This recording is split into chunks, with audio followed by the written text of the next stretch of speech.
Друзья, всем привет! Автомобиль Nissan Qashqai G11 2017 года. И когда я первый раз поехал по брусчатке, может быть это будет у вас по неровности, я понял, что у меня в машине живет сверчок. И сверчок конкретный. И хорошо, что мы ехали с женой. Она начала там делать, скажем так, диагностику, прикладывать руки к разным местам, к дефлекторам, там еще. И положила руку посередине на вот эту вот панель. Вот. И звук этот исчез.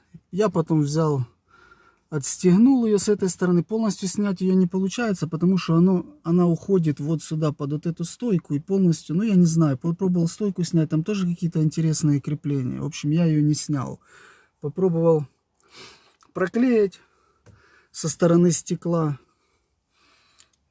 Но это не дало никакого результата, значит. И я устранил эту проблему тем, что у меня было под рукой. Я не знаю, как вы будете это делать.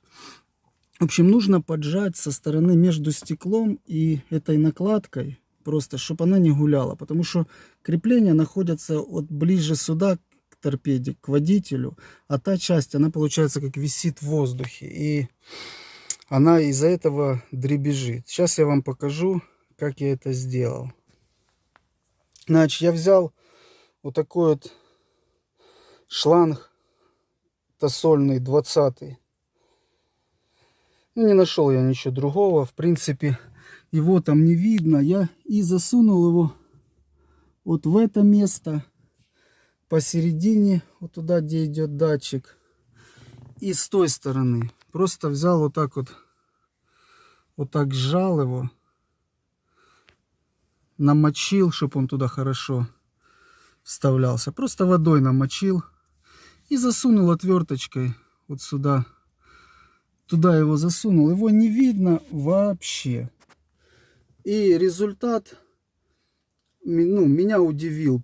Звук ушел полностью. Где-то, понятно, есть по машине какие-то такие незначительные. Там где-то в двери, еще где-то. Но там жил большой жук, который, жужжал очень сильно на неровностях. Поэтому я думаю, это видео было для вас полезным. Пользуйтесь. Всем желаю удачи, добра. Пока.